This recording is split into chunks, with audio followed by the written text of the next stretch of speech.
எப்படி நம்ம இதை நடத்த போறோம்? இந்தியான்றது ஒரு குடும்பம் இல்லையா? இந்த குடும்பத்தை காப்பாற்றணுமே. 140 கோடி பேர் இருக்கமே.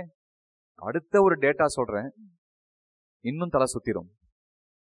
இந்த 140 கோடியில 15 கோடி இந்தியர்களுக்கு மட்டும்தான் வசதியா வாழ முடியுதான். வசதியான வாழ்க்கை என்பது ஒரு பேசிக். ஒரு மனுஷன் பிறக்கிறான், 70-80 வயசு வரைக்கும் வாழறான், 100 வயசு வரைக்கும் வாழறான்னா ஒரு நல்ல ஒரு லைஃப் வாழணும் தான் நம்ம ஆசைப்படுவோம்.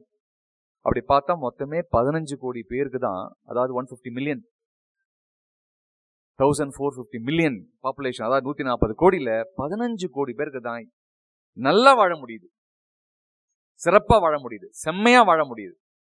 இப்ப மீதி இருக்கக்கூடிய 125 கோடி பேரோட வாழ்க்கை எப்படி இருக்குன்னா அன்றாட போராட்டம், வாழ்வியல் பிரச்சனைகள். நம்ம யாருக்கும் தெரியல. மேபி நம்ம அந்த 5 கோடியில் இருக்கும்னு நினைக்கிறேன். இந்த 5 கோடியிலேயே சில ஏற்றத்தாழ்வுகள் இருக்கு.